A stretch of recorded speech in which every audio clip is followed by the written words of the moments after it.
ტრამპმა ახლა კაცრი გაფრთხილება მისცა ირანის ტერორისტულ რეჟიმს. ვიდეოში მან თქვა, რომ ირანის ყველაზე დიდი ხიდი დაინგრა და აღარასოდეს იქნება გამოყენებული. კიდევ ბევრია მოსაოდნელი. დროა ირანმა ახლა გააფორმოს შეთანხმება, სანამ ძალიან გვიან არ არის და აღარაფერი დარჩება იმიდან, რაც ჯერ კიდევ შეიძლება დიდ ქვეყანად იქცეს. ლარა, ჩვენ ახლა ვაპირებთ ნახოთ ვიდეო, ეხლა შენ ხედავ ირანის ყველაზე დიდ ხიდს. შეხედე ამას, უბრალოდ ინგრევა. რა გაფრთხილებაა?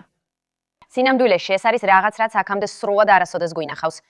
ის გზა, რომლითაც პრეზიდენტმა გამოიყენა ვიდეოები და სურათები, ყველა იმ სხვადასხვა თავდასხმის შესახებ, რაც შეერთებულმა შტატებმა ირანში განახორციელა, ჩემი აზრით, მართლაც ძალიან შთამბეჭდავი იყო.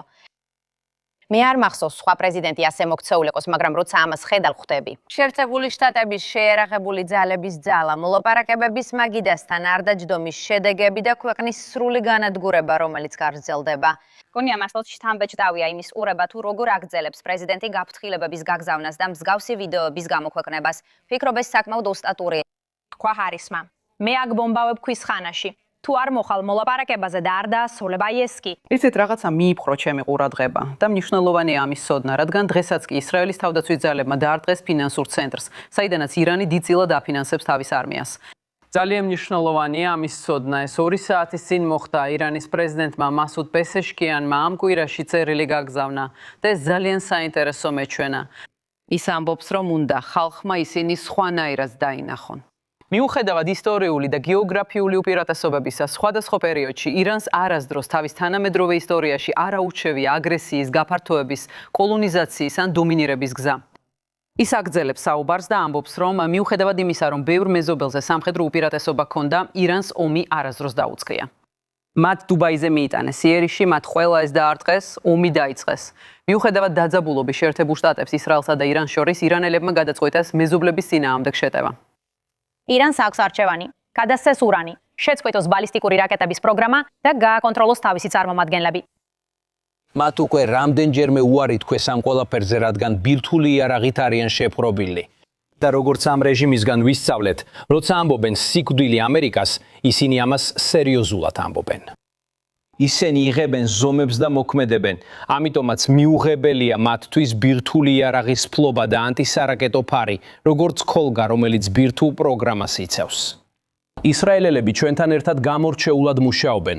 ამ მხრივ გვაქვს სპარსეთის ყურის არაბული სახელმწიფოების მხარდაჭერა. სამწუხაროდ ჩვენი ტრადიციული მოკავშირეებიდან ბევრი საერთოდ არ გამოგვადგა. მაშინაც კი როცა გავიგეთ, რომ ირანი ითხოვებოდა იმაზე, რომ ფლობდა რაკეტებს, რომლებიც თითქმის მთელ ევროპას მიაღწევდა, გვყავს ნატოს მოკავშირეები, რომლებიც გვიშლიან ხელს ჩვენი თვითმფრინავების გადაფრენაში, მაშინ როცა ვცდილობთ დავამარცხოთ ამ რეჟიმის ბირთვული პროგრამა. ეს ძალიან შემაშფოთებელია ამერიკელებისთვის. მე ნატოს მხარდამჭერი ვარ, მაგრამ ვუყურებ ფრანგებს, ესპანელებს და განსაკუთრებით იმედგაცრუებული ვარ იტალიით. ზოგიერთი ამერიკელი დაიწყებს ეჭვის შეტანას ამ ალიანსში, თუ ასეთი იქნება მათი ქცევა. როსიანემ, ეს კადრი ძალიან ძლიერია. ეს ირანის ყველაზე დიდი ხიდია, ის ცეცხლშია. როგორც ნატოს წევრი, ირანს ხედავ ჩემთვის მსოფლიოში ყველაზე დიდ საფრთხედ, როგორც ჩინეთისა და რუსეთის მოკავშირეს. მაშ, რატომ არ ვიმოქმედოთ და არ დაუჭიროთ მხარი ირანელი ხალხის აჯანყებას? ხო, იმიტომ რომ ირანელები ყველგან უშვებენ რაკეტებზე, შეიძლება ისინი საკუთარ ქვეყნებზე შიშობენ, მაგრამ ხომ იცი მათი ნავები და გემები. მაგრამ ბუში რამით პრეზიდენტმა გაფრთხილება გააკეთა. მან თქვა, რომ ისინი მომდევნო კვირებში ექსტრემალური ძალით დაარქმევენ თეირანს და პრეზიდენტი ასრულებს იმას, რაც გუშინ ღამით თქვა. დიახ, არის და ჩვენ ხედავთ ისრაელის თავდაცვის ძალების ტანგენციურ მოქმედებას შეერთებული შტატების გვერდით. ანუ ერთად ისინი ქმნიან დომინანტურ ძალას.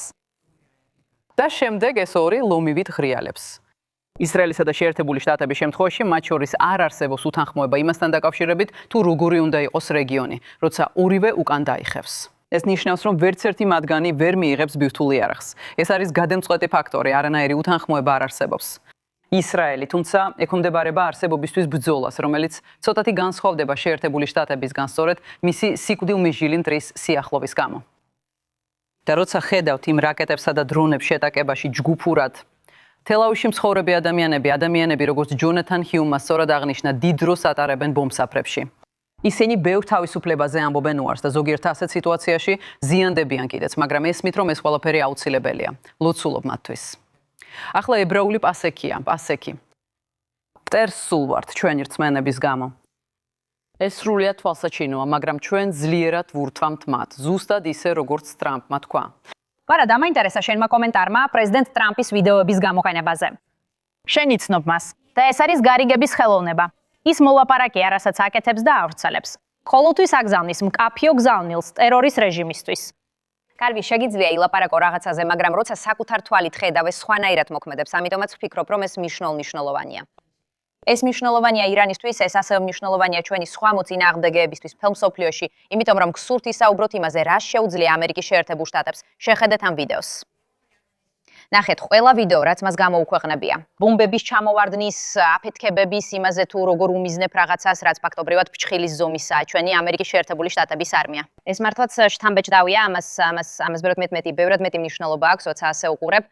მე უბრალოდ ვფიქრობ, რომ ეს ძალიან შთამბეჭდავია, რადგან კიდევ ერთხელ ჩვენ არასდროს გვინახავს მსგავსი რამ, არასდროს ყოლია ასეთი პრეზიდენტი, რომელიც მზად იქნებოდა ასეთი რამ გაეკეთებინა. იმედი მაქვს, ეს ყველაფერი საუკეთესო იქნება მთელი მსოფლიოსთვის, საუკეთესო ჩვენი ხალხისთვის და დანარჩენი მსოფლიოსთვის. და რომ დაუბრუნდეთ იმას, რასაც თქვენ ამბობდით მოკავშირეებზე, ამ პრეზიდენტმა უკვე აღნიშნა, რომ იმედგაცრუებულია განსაკუთრებით ნატოს მოკავშირეებით. მან ასევე გუშინ საღამოს ისაუბრა იმაზე, რომ ადამიანები, რომლებიც ჰორმუზის სრუტეზე არიან დამოკიდებული ნავთობის მისაღებად, უნდა იმოქმედონ. ახლა დროა, მათ სჭირდებათ, ჩვენ აქ ზირში ამას არ გჭირდება. მათ უნდა იმოქმედონ და რაღაც გააკეთონ ამ საკითხთან დაკავშირებით. ვფიქრობ, მისი გუშინდელი საღამოს სიტყვა ძლიერი იყო და მან გარკვეული მესიჯი გაატარა. ეს ვიდეო ახლა ამას კიდევ უფრო ამყარებს. გაიდე, ჩვენი შეცდომა იქნებოდა, რომ არ აღგვენიშნა, რომ მან ახსენა 13 გმირი, რომლებიც ამ ოპერაციის დროს დაიღუპნენ. ამ ახალგაზრდებიდან ერთს ჰყავდა 7 თვის ტყუპები, კიდევ ერთი პატარა შვილი ჰყავდა. მინდა ვთქვა, ესენი არიან გმირები, რომლებმაც თავიანთი სიცოცხლე გასწირეს. და პრეზიდენტი ტრამპი ამას ძალიან სერიოზულად ეკიდება და უნდა დაასრულოს ეს საქმე. დიახ, და მან ძალიან ემოციურად ისაუბრა ამ გმირების ნეშტების უკანასკნელ დაბრუნებაზე და იმაზე, თუ როგორ ხდებოდა ოჯახებს ამ გლოვის პროცესში. ომის საშინელი რამაა. ვიცი, რომ ვამაყობთ იმით, რასაც შეიარაღებული ძალები აღწევენ. მხოლოდ ერთ თვეში უზარმაზარი წარმატებები იყო მიღწეული, მიუხედავად იმისა, რასაც მედია პირველივე დღიდან ყვება. მაგრამ ჩვენ, ვინც ამას ვუჭერთ მხარს, ასევე უნდა ვაღიაროთ ამ ყველაფრის ფასი და ღირსება. პრეზიდენტმა გაამართლა სამხედრო ოპერაცია და დეტალურად აღწერა ირანის ბირთვული საფრთხის გადაუდებლობა. მან ენერგიის ფასების მოკლევადიან ზრდას დროებით მოვლენა წარმოაჩინა და განაცხადა, რომ ამერიკის ეკონომიკა შეძლებს ამ ზემოქმედების გადატანას. და მიუხედავად იმისა, რომ მან ეს კონფლიქტი თითქმის დასრულებულად აღწერა, ასევე იყო მისი ესკალაციის არაპირდაპირი მუქარაც. მან ღია დატოვა კითხვა, შეძლებდა თუ არა სახმელეთო ჯარების გაგზავნას, ან შესაძლებელია თუ არა გამარჯვების გამოცხადება ირანიდან გამბიდრებული ურანის მარაგების ამოღების გარეშე. კომპლე. შემიძლია ვთქვა, რომ ჩვენ მალე დავასრულებთ შეერთებული შტატების ყველა სამხედრო მიზანს. ჩვენ მათ ძალიან ძლიერად დავართხამთ. მომდევნო 2-დან 3 კვირაში ჩვენ მათ უკან ვაბრუნებთ ქვის ხანაში, სადაც მათი ადგილი არის. პრეზიდენტმა განაცხადა, რომ უფრო გონივრულ რეჟიმთან აწარმოებს მოლაპარაკებებს, მაგრამ ჩამოთვალა სამიზნეები, მათ შორის ირანის მთელი ენერგეტიკული ინფრასტრუქტურა, იმ შემთხვევაში თუ შეთანხმება არ შედგება. ანალიტიკოსები ამბობენ, რომ ეს იყო იდეალური სიტყვა მხარდაჭერის მოსაპოვებლად. Wall Street Journal-მა დაწერა, რომ ზევარაში მედიის გაშუქება იმდენად ნეგატიურია, რომ ირანს შეიძლება ეგონოს, რომ იმარჯვებს. მაგრამ ტრამპმა დაიმუქრა გამანადგურებელი ომით, თუ ისინი არ დატოვებენ ბირთვულ და ტერორისტულ ამბიციებს. მან არ გააკეთა ცეცხლის შეწყვეტის არც ერთი შეთავაზება. ტრამპმა მოუწოდა იმ ქვეყნებს, რომლებიც დამოკიდებულნი არიან სრუტის ნავთობზე, იყიდონ ზილხაუსეინასგან და გამოავლინონ სიმამაცე კრიტიკული მარშრუტის დასაცავად. პრეზიდენტმა არ გააკრიტიკა ნატო და არც ზევას ალიანსიდან გამოსვლა გამოუცხადებია, მიუხედავად იმისა, რომ გუშინ მიანიშნა, ვითარება შეურიგებელიაო. ფინეთის პრეზიდენტმა ალექსანდერ სტუბმა დაწერა, ვესაუბრე დონალდ ტრამპს. კონსტრუქციული განხილვა და იდეების გაცვლა ნატოს, უკრაინასა და ირანზე. პრობლემები პრაგმატულად უნდა მოგვარდეს. არ არის ნათელი ამ საუბარმა შეძლო თუ არა პრეზიდენტის მხრიდან ნატოს მისამართით მკაცრი სიტყვების თავიდან აცილება. და ამ დროს ჯეკ იტალიამ და ესპანეთმა აკრძალეს თავიანთი საჰაერო ბაზების გამოყენება. მაკრონმა თქვა, სამხედრო თვალსაზრისით ვერ გავიმარჯვებთ. გაერთიანებული სამეფო ცდილობს ორგანიზებას, მაგრამ ჩვენს მხარეს არანაირი მხარდაჭერა არ არის. დიახ, გაერთიანებული სამეფოს პრემიერ-მინისტრი დღეს ატარებს ვირტუალურ სამიტს 25 ქვეყანასთან ერთად, რათა სცადოს სამხედრო ან დიპლომატიური ძალისხმევის შესახებ კონსენსუსის მიღწევა სრუტის ხელახლა გასახსნელად. ცხადია ეს პასუხია პრეზიდენტ ტრამპის ძლიერ ზეწოლაზე, მაგრამ თქვენ ხომ მოისმინეთ, როგორ თქვა მდივანმა რუბიომ ჰენიტის გადაცემაში, იმ საღამოს ხომ ასეა. თუ ეს ქვეყნები არ მისცემენ იბირუ აუსუფლებას, გამოიყენონ ეს ბაზები საჭიროების შემთხვევაში, ნატო ცალმხრივი იქნება და ჯარები ევროპაში იქნებიან ადგილობრივი დაცვისთვის, არა ირანის ინტერესებისთვის. ეს არის თეთრი სახლის გზავნილი, როდესაც გენერალური მდივანი ჩამოვა მომავალ კვირას პრეზიდენტ ტრამპთან შესახვედრად. სავარაუდოდ ისინი დეტალურად ისაუბრებენ ამაზე. დიახ, ვფიქრობ, დიდი განსხვავება იმაში, რომ გამოიყენო ჩვენი ბაზები, რომლების აშენებაში ჩვენ დავეხმარეთ და საერთოდ არ დაეხმარო მისიას. გვადლობ ჯეკი. მადლობ. მათ ეს უნდა გააცნობიერონ, რადგან აუცილებლად იტყვიან, რომ არსებობს სენატისა და კონგრესის მიერ დამტკიცებული ხელშეკრულება, მაგრამ მხოლოდ ერთი მთავარსარდალია. ხელშეკრულება შეიძლება არსებობდეს, მაგრამ პრეზიდენტი მართავს შეიარავებულ ძალებს, ასე რომ მართლა გონიათ, რომ ისინი უბრძანებენ ჯარს იქ შესვლას. არავითარ შემთხვევაში. საინტერესოა ისიც, რომ დღეს არაბთა გაერთიანებული საამიროები გაეროში მიდიან, რათა მოითხოვონ უშიშროების საბჭოს მიერ სრუტის დახურვის დაგმობა. ასე რომ ჩვენი მოკავშირეები ნატოში არ გვეხმარებიან აღმოსავლეთის ქვეყნები, მაგრამ სპარსეთის ხსკულის სახელმწიფოები ამბობენ, რომ ეს არალეგალურია. და ეხლა გაერო ირანის ამ არალეგალურ ქცევას დიდ პრობლემად მიიჩნევს. ეს გადაჯგუფებაა. დიახ, ეხლა ჯონათან ჰანტთან ერთად, რომელიც თელ-ავივში პირდაპირ ეთერშია, იმ დროს, როცა ირანი რაკეტებს უშვებს და ისრაელი ებრაულ პასექს აღნიშნავს. ჯონათან. ბრაიან, დილამშვიდობისა თქვენ. ისრაელი სრულად ელოდა და მზად იყო ირანული რაკეტების სვემისთვის, რომლითაც ებრაული პასექს დღესასწაულის დაწყება აღინიშნებოდა. და სწორედ ეს მოხდა. ირანელმა რაკეტ სატყორცდებმა ღამით და მთელი 4 შაბათის განმავლობაში ისრაელის ცენტრის, სამხრეთისა და ჩრდილოეთის მიმართულებით რაკეტები ერთი მეორის მიყოლებით გაუშვეს. და ამ რაკეტებიდან ზოგიერთმა მათზე მიმაგრებულ კასეტურ ბომბებთან ერთად შეძლო გავლა, რამაც მიწაზე ზიანი და ათეულობით დაშავებული გამოიწვია.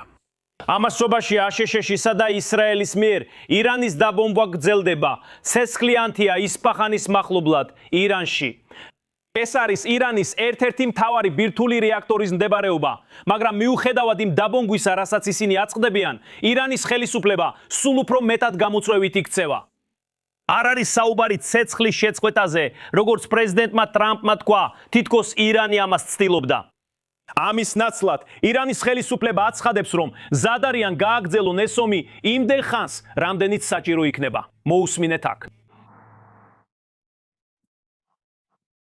ისინი უგულებელყოფენ ჩვენს ფართო სტრატეგიულ შესაძლებლობებს.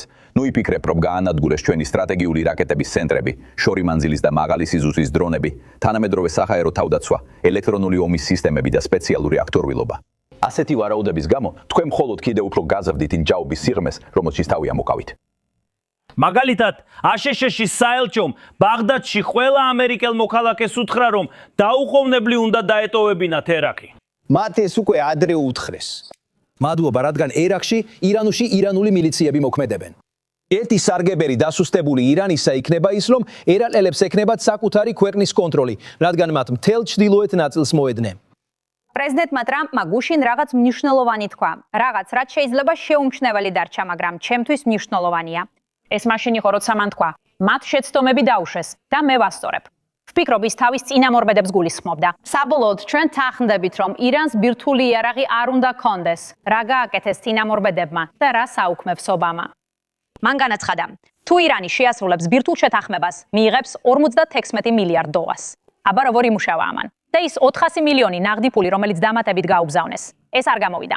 ეს იყო წარუმატებელი ბირთვული შეთანხმება ბაიდენზე და ირანის 6 მილიარდი დოლარის აქტივების განთავისუფლებაზე. მათ მოკავშირეები გააქტიურეს და 7 ოქტომბრის მოვლენები მოხდა. უკვე ვცადეთ ასე, არ დამოვიდა. და პრეზიდენტი ტრამპი ასწორებს შეცდომებს და ცდილობს უზრუნველყოს უსაფრთხოება არა მხოლოდ შეერთებული შტატებისთვის, როგორც თქვენ თქვით, არამედ მთელი მსოფლიოსთვის. გარდა ამისა, ეს არ არის პირველი შემთხვევა, როცა ის ირანთან მოლაპარაკებებს აწარმოებს. გაიხსენეთ, მან 4 წელი გაატარა თეთრ სახლში ირანთან მუშაობაში. შემდეგ იყო 4 წლიანი შესვენება. ამიტომ ეს არ არის ისე თითქოს ნულიდან ვიწყებთ. პრეზიდენტი კარგად იცნობს მათ პრობლემურობას და ასევე მსოფლიოსაც მოუწოდებს. ნახეთ, ჩვენ არ გვჭირდება ახლო აღმოსავლეთის ნავთობი, მაგრამ ბევრ სხვა სჭირდება და მათ უნდა ეძებონ დამოუკიდებლობა. სიტყვა პრეზიდენტს. ეხლა ჩვენ სრულად დამოუკიდებლები ვართ ახლო აღმოსავლეთისგან და მიუხედავად ამისა იქ ვართ რომ დავეხმაროთ. ჩვენ არ გვჭირდება იქ ყოფნა. ჩვენ არ გვჭირდება მათი ნავთობი, არ გვჭირდება არაფერი რაც მათ აქვთ, მაგრამ იქ ვართ რომ ჩვენს მოკავშირეებს დავეხმაროთ. ბევრი ამერიკელი შეშფოთებულია, რადგან ბოლო დროს ბენზინის ფასების ზრდა შეინიშნება ქვეყანაში. ეს მოკლევადიანი ზრდა მთლიანად გამოწვეული იყო ირანის რეჟიმის მიერ გიჟური ტერორისტული თავდასხმების განხორციელებით კომერციულ ნავთობტანკერებზე და მეზობელ ქვეყნებზე, რომლებსაც კონფლიქტთან არანაირი კავშირი არ აქვთ. ეს კიდევ ერთი მტკიცებულებაა იმისა, რომ ირანს არასოდეს შეიძლება ენდობირთული იარაღით. ისინი მას გამოიყენებდნენ და ძალიან სწრაფად გამოიყენებდნენ. ეს გამოიწვევდა ათწლეულების განმავლობაში გამოძალვას, ეკონომიკურ ტანჯვას და არასტაბილურობას. უარესია, ვიდრე შეგვიძლია წარმოვიდგინოთ. შეერთებული შტატები ეკონომიკურად არასოდეს ყოფილა ასე კარგად მომზადებული ამ საფრთხის დასაძლევად. სასურველია აღნიშნოთ, რომ ახლახან გაჩვენეთ დაახლოებით 1 წუთი ამ ტიპის ირანული ბაღდადის ბობის ვერსიის, რომელიც უამრავ სისულელეს ლაპარაკობს ირანზე. ყველაფერი კარგადაა, თქვენი რაკეტები ვერ ვიპოვეთ, თითქმის ყველაფერი გვაქვს, რასაც მალავდნენ, უბრალოდ მათი ხედვა უნდა გავიგოთ.